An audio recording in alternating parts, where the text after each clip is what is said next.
Alright, Drew. Just going to try to answer your questions here pretty quickly. Kind of flying by the seat of my pants, just reading the letter you wrote, and I'll try to get through it as quick as possible. So you want to know how to save files. It depends on your browser. I'll give you the answer for Internet Explorer and for Outlook as well.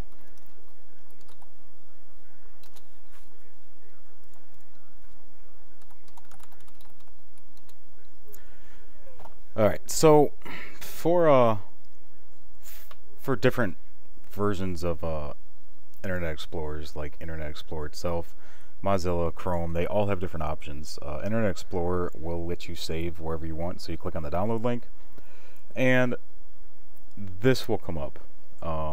It looks very similar to this. It's a bar down at the bottom. There's a little... I could just show you just as easily.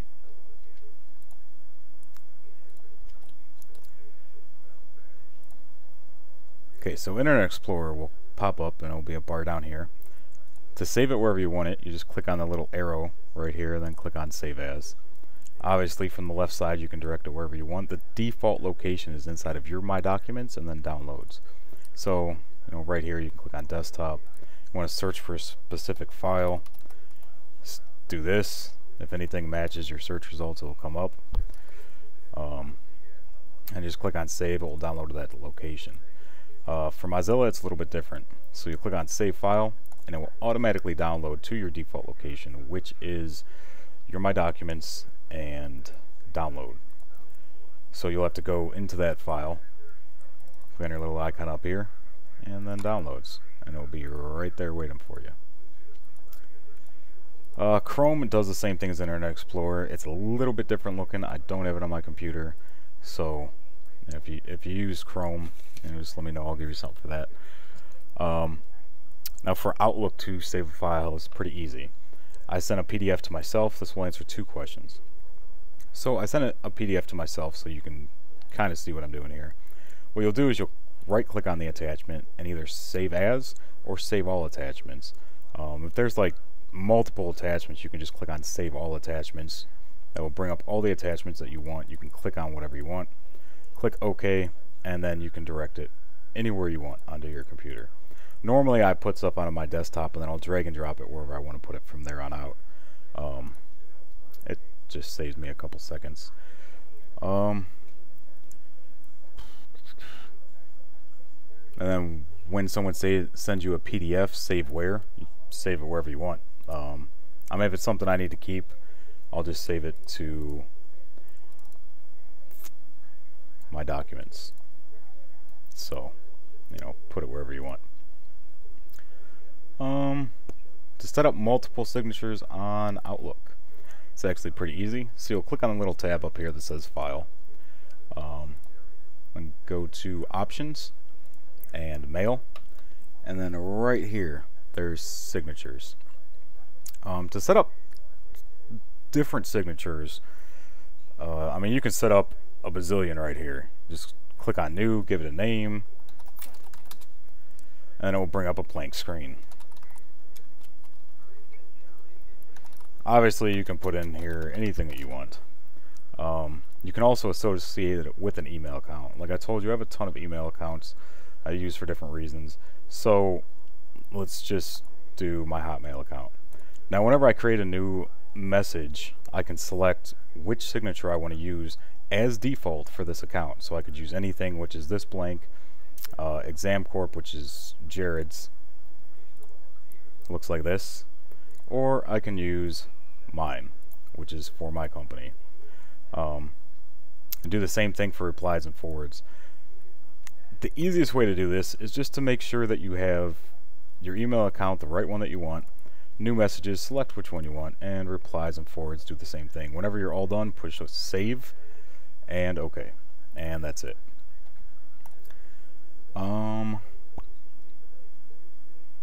LinkedIn. Alright, so I'm logged in Jared's LinkedIn. I do social media marketing for him, so I'm just going to use this account. I do have a LinkedIn account, but I never use it. I don't like social media myself. So to change profile settings, this is Jared's homepage. So you sign in, to LinkedIn. It will bring you to a page that looks identical to this. Just hover over profile, click on edit profile. This will change. You can come in here, you can edit your photo, pretty much anything you want to edit. There's a tiny little button right next to it. It's blue, hyperlinked. It says edit. So you'll click on it, and then you can edit any personal information you want. Recommendations. Here you can ask for a recommendation from someone that you know. You did say that you wanted to know how to create a recommendation. So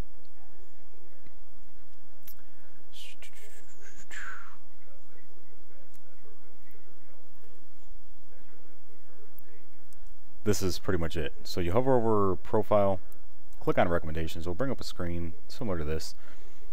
To make a recommendation, first, last name, email, tell them what you are, and or you can select from a list of your connections. It's probably what you're going to want to do unless you just want to send a random person recommendation. So you'll type that stuff in, select which one you want, and then hit continue. Then it'll bring up a screen. You can fill out more information about recommendations, so on and so forth. How to create a folder. You did ask for email, but I'll show you email and desktop. Desktop, you just right click on your mouse and click new and folder. It's that simple. As soon as it comes up, you're able to type a name in, whatever you want, and then it will always be there.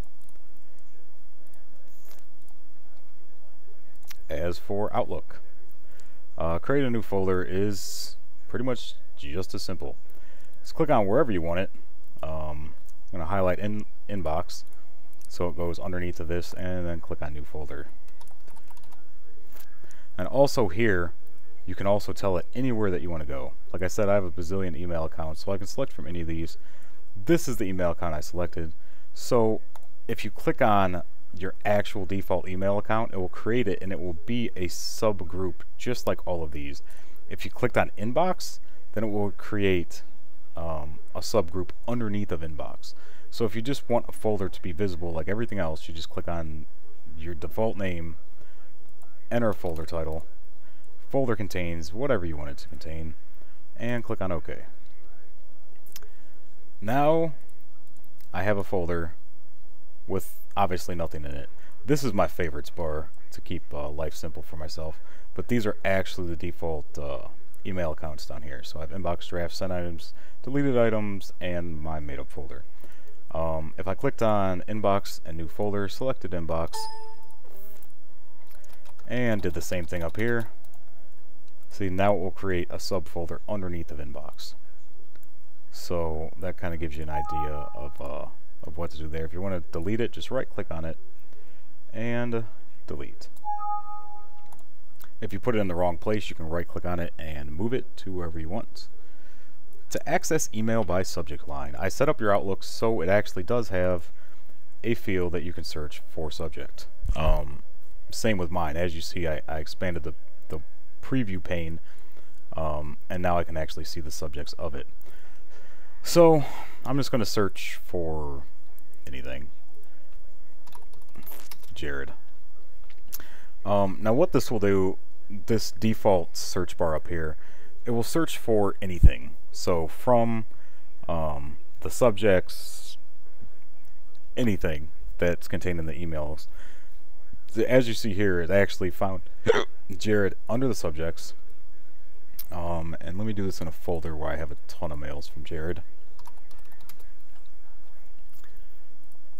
So here you go. It just searched for any keywords. So it found him by his name, and then it also found his name in the email itself.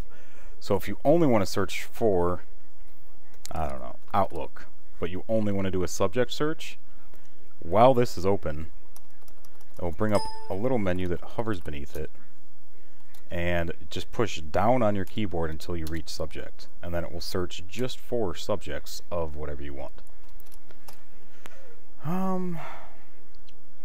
How to send mass emails. This is actually pretty simple, and I forgot to set it up on your system. But what you want to do is, I'll show you how to set it up, but what you want to do is you want to type in whatever you want to send without every recipient seeing the email address. You'd put it in BCC.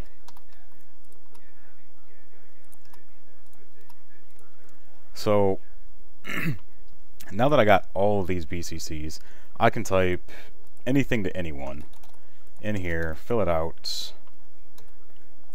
and now the only person that's actually going to see the message, well, they'll all see it, but the only person, like whenever I send it to myself, it will also be sent to all these people, but this won't be visible to this email account.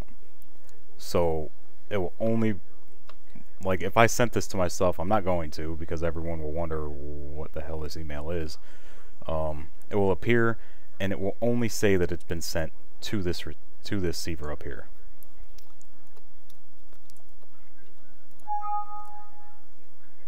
So that's what you want to do. To set up BCC, click on New, Options, and I have to find it really quick because Jared actually showed me where it was. Pose, spelling autocorrect.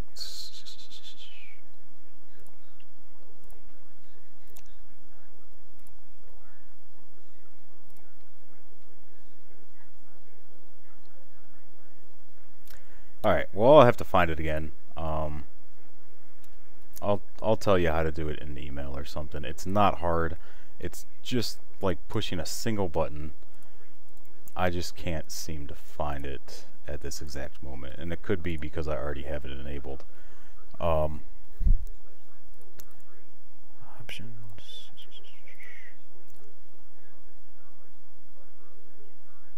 Oh, also, to change your signatures on the fly, you can just, once your message is open, click on Insert, click on Signature, and you can change it to whatever one you want on the fly. So, that's that. Alright, I'll have to tell you the BCC thing later of how to enable it, because by default it's not enabled. Like it's not available as default. It's as simple as clicking a checkbox. AOL Mail. I'll give you a brief description of this. I set up your Outlook, so it is now your email management system. So even though all of your emails will be available on your AOL server, I left it like this so you have a default backup. Whenever you delete an email from Outlook, it will also delete it from your AOL server. If you never delete that mail, then it will always be on your AOL server and on Outlook. Really, to keep things simple, just use Outlook. You know, for spam and stuff, once you delete it in Outlook, it will be deleted from the server once they can sync to each other. You know, normally this should only take a couple seconds to a couple minutes. Obviously, if you're not connected to the internet, if you have internet problems, if AOL has a server issue that they never tell people about, it happens all the time. You know, it could take a couple hours or a day or something. It's nothing to worry about. Just only use Outlook for the next couple weeks and you'll see exactly what I'm talking about. So it's pretty nice just because you'll always have a backup of your Outlook files in case your computer just randomly explodes or something. You know, as an example, you never know, maybe you'll drop it off a 10-story building or something. In that case, the hard drive would pretty much be unrecoverable, and then at least you'd have a backup somewhere. Cannot retrieve old or read messages. That would definitely be something on AOL's. I mean, on your Outlook that I transferred over, I think you had like 10,000 messages, so anything that was there was transferred. Mark read email setup. I actually do not know what that means. Like if you have a new message, you can see here how it's not bold. A new message always comes in as bold. As soon as you hover over it or open it or just go up and down with your computer, it will mark everything as read. If you want to unmark something as read, you right click on it. There's a ton of options here. If you want to put it into its own category, you can set up categories and set up follow-ups. I mean, I know that you were using appointments, so that shouldn't be too hard for you. But yeah, all that stuff, anything I pretty much want to do in here, you can do from right here. If you want to move it to a different folder, just right click, hit move, and the folder will pull up. So that's about it. Hopefully I answered all your questions. I'll look into the BCC thing right now, and try to include that in the email that I write with the link to this video. If you got anything else that you need, man, just let me know. All right, Drew, take it easy.